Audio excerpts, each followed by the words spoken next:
Views and content expressed in the following program are not representative of ONTV or the Board of Directors.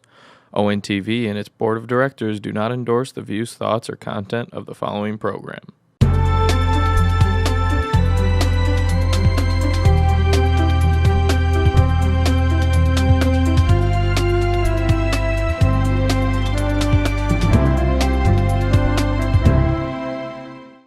Hello and welcome to Political Talk, the show where we talk about government issues.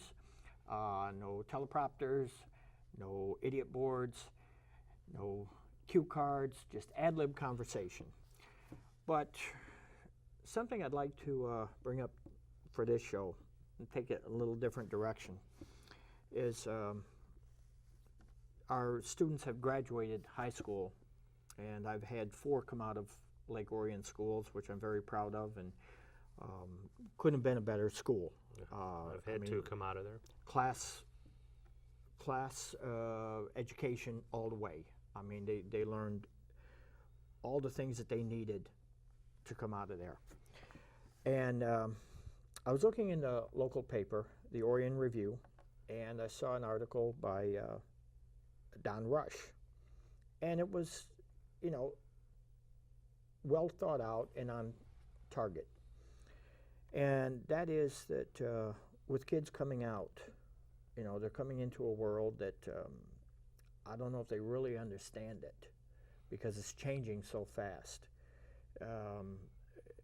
When you and I were in school, things were much different. And if you think about it, for all those parents that are out there, it wasn't that long ago.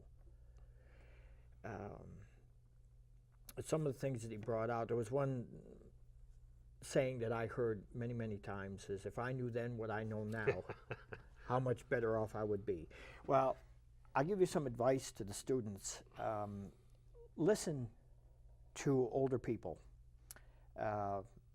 Another saying that I like to use, my kids hate it, but I like it. In the Book of Life, I've read a few more chapters than you have. This is true. So, having said that, parents and elderly people, we've seen things that you haven't. Well, and let me add this, and this is generally a good thing to go by. Our kids nowadays, trust me, you aren't going to do anything that we haven't done already. I mean, we've taken steps to get us through here, to get you through your education. So chances are there isn't much you're going to do that we haven't done. One of the things that my kids did not like, well, at least 2 of them, was history. Right. And I could never understand why they didn't. Now, when I was in school and we learned history, we had a teacher that taught South American history. But this teacher was so good that it was interesting. I loved that class. Then we did Michigan history. Michigan has a very, very rich history. Yes, it does. Michigan was movers and shakers in this land. Mm-hmm. And now, unfortunately, we don't get the credit for it, but Michigan was extremely important. Even Lincoln said, thank God for the Michigan Brigade Right. that helped in the Civil War, because Michigan Brigade actually helped turn the war. And the things that happened here, and they're so outstanding. We do, I think a lot of it, we look at the negative now and not the positive, which is really sad. And I don't know why kids, the thing about history, it's not facts and dates, they are important, Right. but it's people and what happened and why people did what they did, how they came through First World War, Second World War, the Depression. Mm-hmm. My grandfather walked the streets looking for work. Now, my grandfather was a staunch Republican. Right. He hated Democrats. Even back then. The thing is, the reason he hated Democrats was he had to go on welfare during the Depression for 2 weeks out of his life. This is a man that started in the coal mines at the age of 6. And those 2 weeks, he hated that. He had to hold his hand out. We don't see that too much anymore. What, holding your hand out, or people who really know how to work? people who have the tenacity and respect for themselves, that they don't hold their hand out. Now, I do believe that nowadays, when we hold our hand out, it should be to help out another one, not hold out your hand to have something put in it. Does that make sense? Yeah. You know, I've instilled a strong work ethic in my kids. I've always provided a good living for my family. Thankful in an industry where it's always been strong. I mean, transportation industry, everything is going to go through there at one point or another. They've seen me work through some hard times, but the whole thing is they know what a good day's work is now, you know, and I don't see them giving up a job just to put their hand out, so to speak. You know, they all know how to work real well. My dad, there were two things that happened to me that I'll never forget, because I probably grew up about 5 years in each one instance. I was working up at a ski lodge, and my father was a corporate controller. And the general manager hired a snitch. That was his job. He was to walk around, watch what everyone was doing, write it down, report back to the general manager, and then he would deal with it the next day. Right. Well, I was doing my work, no problem with that. However, I was complaining on the way home. This guy doesn't do anything. He just walks around. All he does is drink coffee and smoke and stand there and watch us. And my father said, "Why don't you shut up and do your work, because he's doing his?" Right. Well, that was one of those moments where I couldn't think of a damn thing to say. And it was... I mean, it's a reality check right there when you hear that, you know. Yeah, and, you know, that stuck with me. And then the other one was, I was doing my apprenticeship, and I was called down to another kitchen, and I went down and I'm looking at the line, how the other young man got it set up, and the chef came up and he said, "Are you going to serve that?" And I said, "I didn't make that crap." And he said, "Yes, but are you going to serve it?" I said, "Yeah, it's there." And he said, "That guy doesn't know any better. You do." The stuff was no good. And I was going to serve it. I felt this big. I learned something that day. And it's very funny how you go through life and you learn these little things that you never know will stick with you, that are life-changing. They're monumental changes. So- And they happen at the least point in time that you even think they happen, so they do.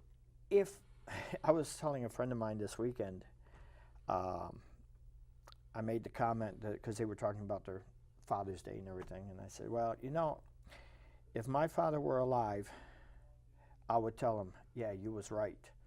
Mhm. And then I'd also tell him, my kids are damn fools. Because where I didn't listen to him, they're not listening to me. And that's a chain that goes on. Yeah. But you know what's funny?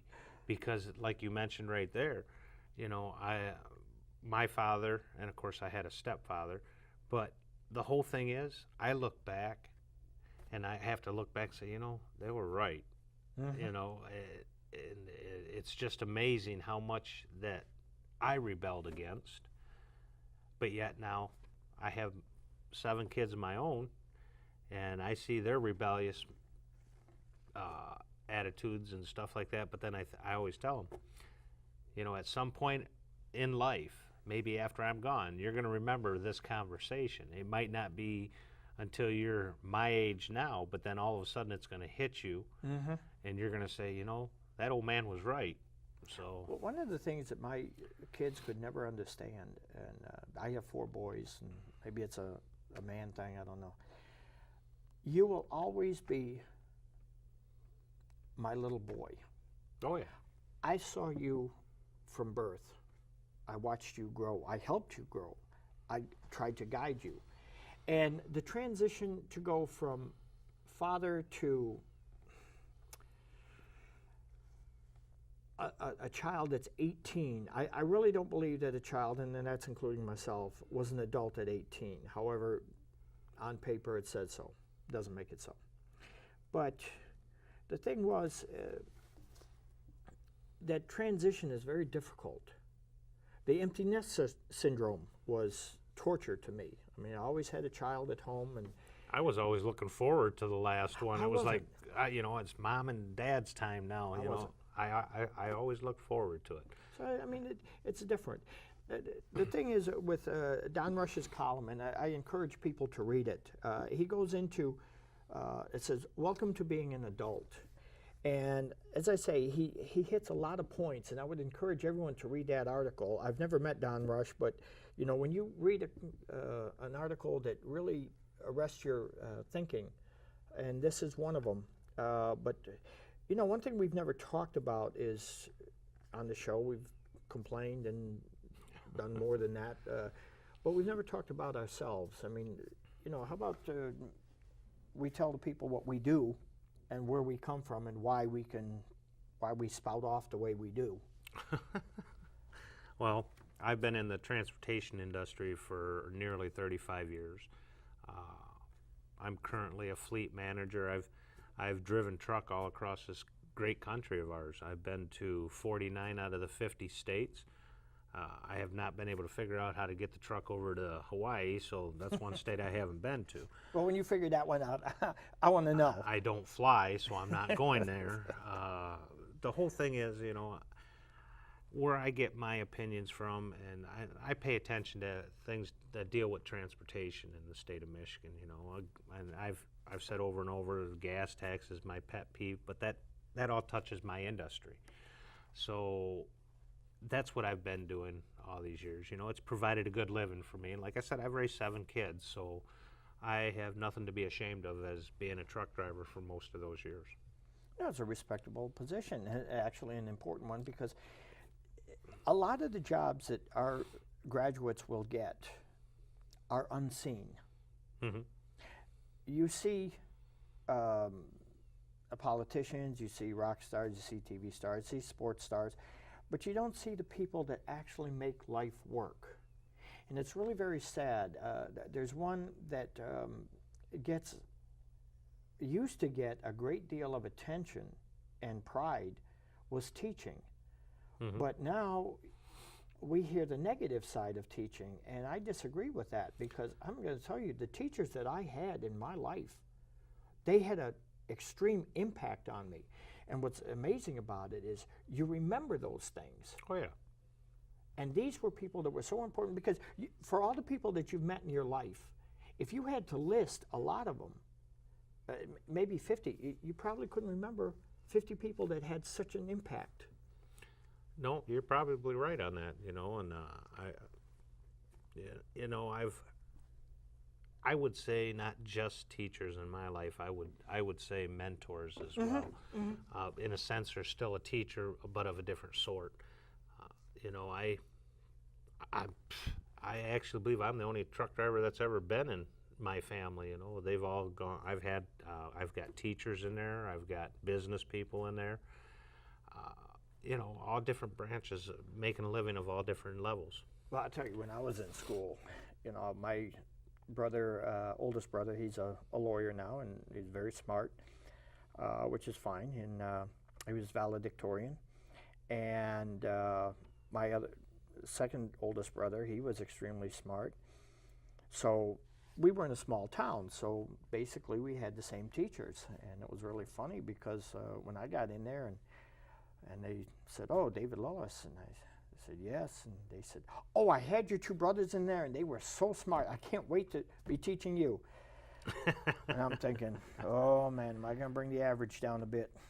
And I did. I was hands-on. I wasn't academic. Right. And there's nothing wrong with that. You need people that are hands-on. I'm really impressed with people who know their job. Mm-hmm. And can recite it and know the ins and outs and why things work and how they work. That impresses me. Right. Somebody that walks around and tells you how great they are, I'm not impressed with that. No. For example, I can, like, that's my old thing. I can handle anything. I just can't handle arrogance. Yeah, when I was on the ship, we had electricians there. There was one guy, I mean, he used to break apart these ovens, and they would have all these wires and doodads in there and solenoids and everything. And it was second nature to them. And when he took it down and I saw all this machinery, and I looked at it and said, how the hell do you know what you're doing? And he said, I just know. Well, then they told me the same thing. Now, when I came up, I'm a chef by trade. I started at the age of 14, and I've been working ever since. Right. I was very lucky because my father being the corporate controller of where I worked, I started doing 100 hours a week at the age of 15. Yeah. The only reason I got paid was because he was a corporate controller. But then we only made $2.42 an hour. I don't know anyone that would even get out of bed for $2.42 an hour. Not today, anyway. But that was big money back then. Yes, it was. But I learned, I loved what I did. But more so, I loved pleasing people. You know, when they would go out to eat and you would watch them and you would create a meal for them, and it was something, you helped them to celebrate. Because in my profession, nowadays, you go to a McDonald's or something, what you're doing is and for all intents and purposes, you're gassing up. Pretty much. One way or another, you're gassing up. Sometimes they both go together. Yeah. The thing is, though, you eat to survive. But then when you have a meal where you go out for an event or you have a party or a wedding or something, that's different. That's something special. And I always enjoyed pleasing people's lives. One of the biggest events for me was a man that, this one really blew me away. He came up to me and he asked me for some chicken noodle soup. And I said, well, we don't have any up here. I was on the ship then. But we do have it on deck 5. So I ran down there and I got it. And when I came back, he's bawling his eyes out. And I'm thinking, wow, it was just soup. So I asked him, I said, are you okay, sir? And he said, that's my wife over there. His wife was sitting in a wheelchair. She had a bandana around her head. He said, she has 2 weeks to live. That little thing, to him, was huge. Right. You put it in perspective. We're not here forever. Right. And what we teach our kids and how we came up and the parents of all these children have come up, we have made this world better. We try to make it better for the kids that we're going to leave it to. Correct. Unfortunately, we've been on this show and we've complained, and I know people probably, well, they may have signaled to the TV in a special way. And I understand that, but our purpose here for what we've said is to make people's lives better. Yes. And I mean, the whole purpose of the show is to get people to think, but at the same time, you know, we acknowledge a lot of differences that go on. Yeah. And I've said it before, you said it before, our kids are our future. And no matter how we look at that future, you know, we want to prepare them for it. When I ran for office,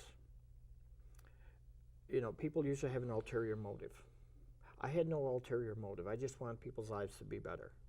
I have more stuff than I'll have time to deal with.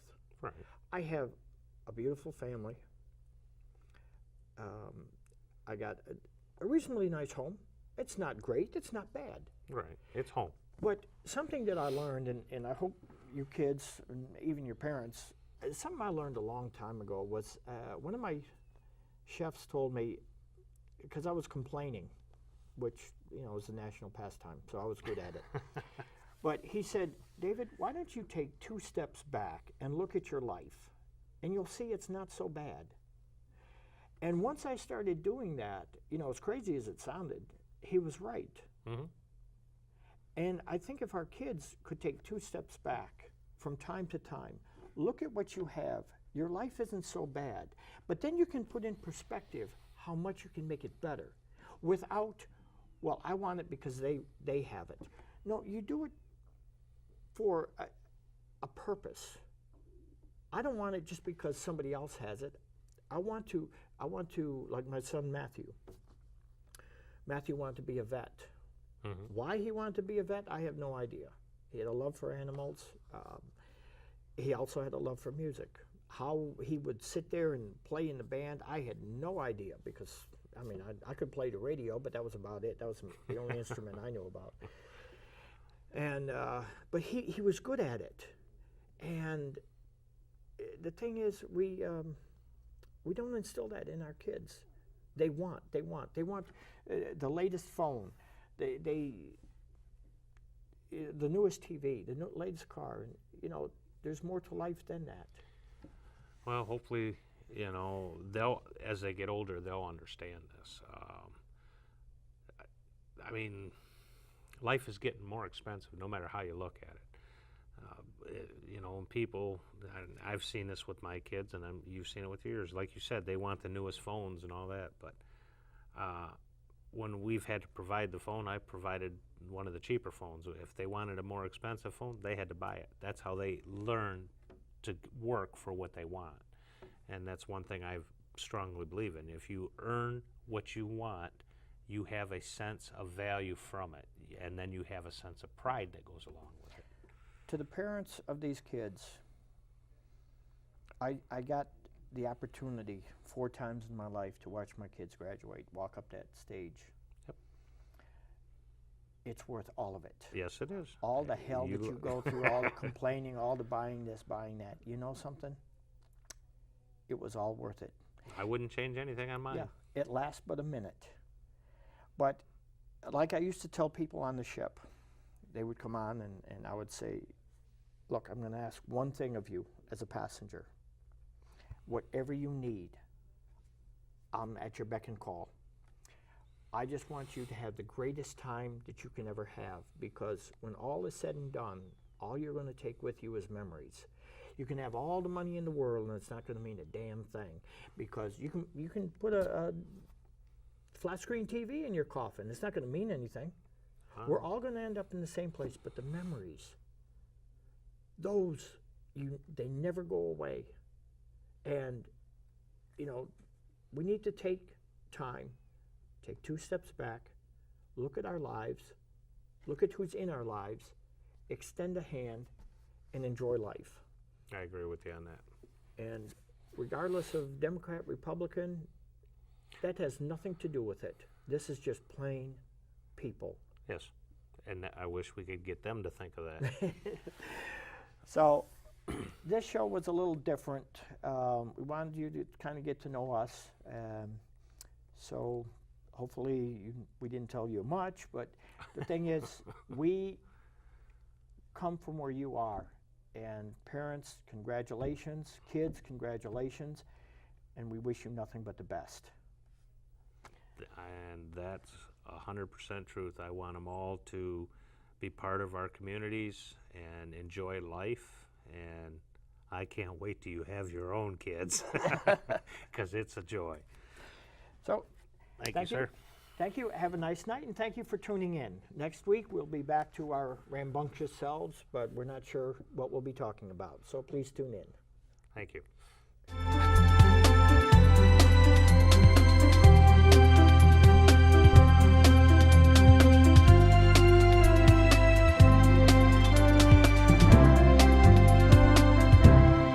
Views and content expressed in the previous program are not representative of ONTV or the Board of Directors. ONTV and its Board of Directors do not endorse the views, thoughts, or content of the previous program.